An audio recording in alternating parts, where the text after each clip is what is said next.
New marriages don't usually trigger slow-motion breakdowns online. They don't make people pause videos, replay moments, or start counting seconds between reactions. That kind of attention usually shows up when something feels off long before anyone can explain why. And that's exactly how this started. Not with headlines, not with a scandal, but with a feeling people couldn't shake. This was supposed to be the easy part, the honeymoon phase. The chapter where everything looks soft, settled, and undeniably happy. Instead, people started watching Selena Gomez and Blanco the way you watch a scene that doesn't match the soundtrack. Smiles were there, but the energy didn't land. Touches happened, but they didn't connect. And once viewers noticed it, they couldn't unsee it. It began quietly. Short clips circulating where Selena leaned in while Benny stayed still. Moments where she smiled first, reached first, reacted first. Meanwhile, he looked present in body, distant in spirit. At first, fans tried to smooth it over. Maybe he's awkward on camera, maybe he's shy. Maybe he just doesn't perform affection the same way. Those explanations held up for about 5 clips, then 10, then 20. Eventually, the pattern became harder to defend, because awkwardness doesn't repeat itself this consistently. What people were noticing wasn't one uncomfortable moment. It was a rhythm. Selena adjusting herself toward him, Benny staying neutral. No mirroring. No subconscious matching. Just two people occupying the same space without sinking into each other. And once that idea landed, everything else started to shift. The moment that really flipped the internet into full analysis mode happened at a Lakers game. Cameras everywhere. Fans watching. Selena reached for Benny's hand the way married couples do without thinking. And he paused. Not a blink and you miss it hesitation. A real pause. Long enough for people to physically feel it through the screen. That's when the comment sections changed tone. What used to be, maybe it's nothing, turned into, why did that feel uncomfortable? From that point on, no appearance felt neutral anymore. Every outing became evidence. Every gesture got logged. So when Selena was spotted out alone right before New Year's Eve, the narrative didn't reset. It escalated. Newlyweds usually stick close during holidays. They travel together. They post together. Seeing her solo didn't just feel unusual. It felt like confirmation for people already side-eyeing the relationship. That's when the whispers started getting louder. About distance, about rushing, about whether this marriage moved faster than either of them emotionally caught up to. The idea that divorce conversations could happen before their first anniversary shocked fans who genuinely believed this was Selena's peaceful ending. After everything she's been through, this was supposed to be the calm chapter, the safe choice, the settled life. Then December 1st happened. The Lakers game wasn't just a clip anymore, it became a reference point. People replayed it, compared it to the older footage. That pause at the hand-holding moment became symbolic, because when you zoom out, it wasn't about hands. It was about hesitation. And hesitation is what people don't expect from newly married couples. Sensing the narrative slipping, Selena and Benny did what celebrities usually do when the internet starts running wild. They dropped a cozy Christmas video, soft lighting, smiles, cuddled energy. Very deliberate, we're good vibes. It looked warm, intentional. Like a visual reset meant to calm everything down. But once the internet locks into theory mode, it never fully lets go. Instead of shutting speculation down, the video split people even more. Some felt reassured. Others felt like the affection looked staged. Not fake exactly, just reactive. Like something created in response to noise rather than instinct. And then came the Golden Globes. A live environment. No filters, no edits. Cameras everywhere again. People watched closely as Benny walked Selena through the crowd. Almost immediately, comments started rolling in. He was moving fast. She was stopping, smiling, thanking fans, taking her time. Meanwhile, he seemed focused on getting somewhere, pulling slightly ahead like he was on a schedule. Fans didn't miss it. One comment summed it up perfectly. Why does it feel like he's rushing her through moments that matter to her? Selena has always been known for slowing down, connecting with people, acknowledging fans. Seeing her pulled forward sparked a different kind of discomfort. Not dramatic, subtle but noticeable. Someone else said it out loud. Why is Benny acting like he's the star here? That comment took off fast. Not because people hate him, but because the question stuck. Power dynamics matter, especially in public. And suddenly, viewers weren't just watching affection. They were watching control, pace, and presence. Once they hit the carpet, things shifted again. Posing, smiling, standing close. This time, they looked aligned. Cameras flashed. Everything felt normal. Almost too normal. Like a switch had been flipped. People relaxed for a moment. Maybe the internet had overreacted, but it didn't stop there. Because immediately after, a new theory started bubbling up.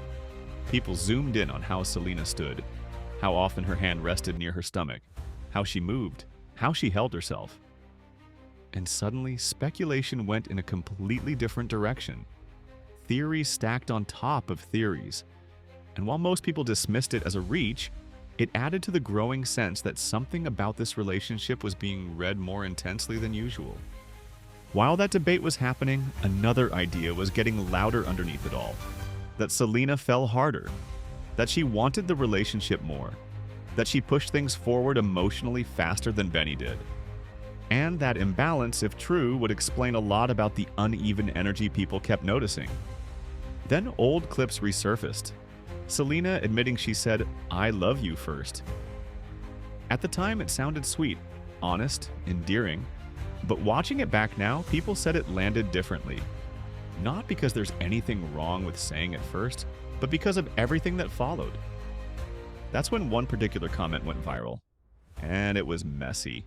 It claimed Selena married Benny to stay relevant, to stay in headlines, to spark jealousy that no longer existed. It said she was tired of being single and wanted someone to publicly choose her. None of it was confirmed.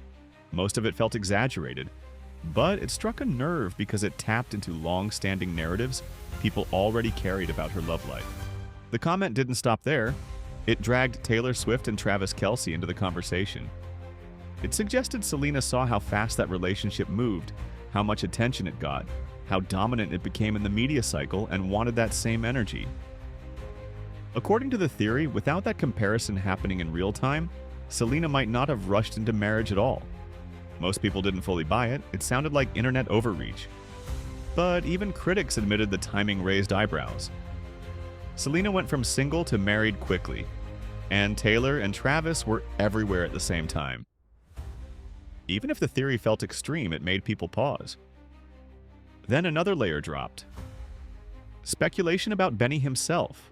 Old footage, old relationships, old fashion choices. Fans started revisiting compilations and drawing their own conclusions. Some people floated the idea of a lavender marriage. Not as fact, not as accusation, but as a lens to explain the lack of chemistry they thought they were seeing. It wasn't new. Those rumors had existed long before Selena entered the picture. But instability tends to resurrect old narratives, and suddenly, everything felt interconnected. Emotional distance, hesitation, uneven investment. People weren't saying they knew the truth, they were saying the pieces weren't lining up the way they expected. Things got even stranger when Selena was spotted alone at LAX just days before New Year's Eve. No Benny, just her, traveling solo. That moment hit harder than it should have, because in isolation it's nothing, but stacked onto everything else it felt symbolic. To be fair, Benny has openly talked about being scared of flying for years. That's not new. Longtime fans knew that. And for some, that explanation was enough. But timing matters.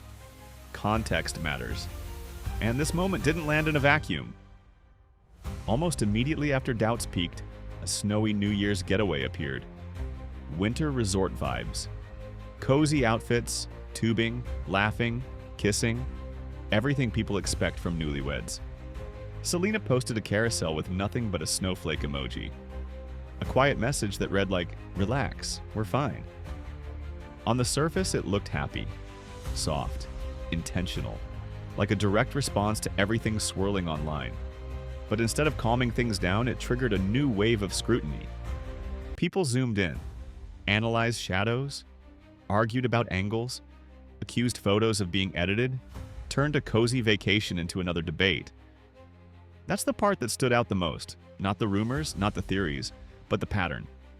Awkward public moments, solo appearances, then sudden bursts of "look how in love we are" content right after speculation spikes. Whether intentional or not, it made the relationship feel reactive instead of natural. When you stack everything together, it creates a narrative that's hard for the internet to ignore.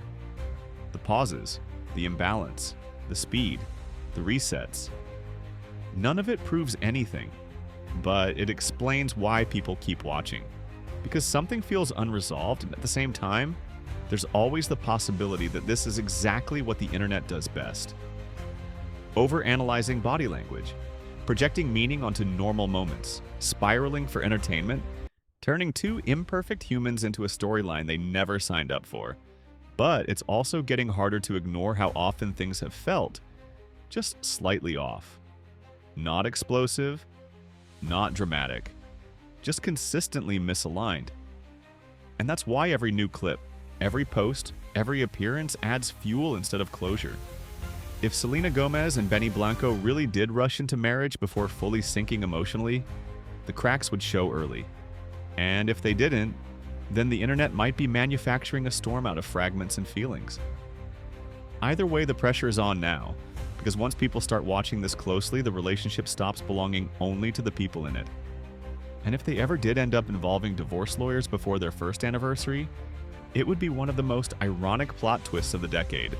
Not because of anyone else, but because this was supposed to be the calm chapter. The ending that felt safe.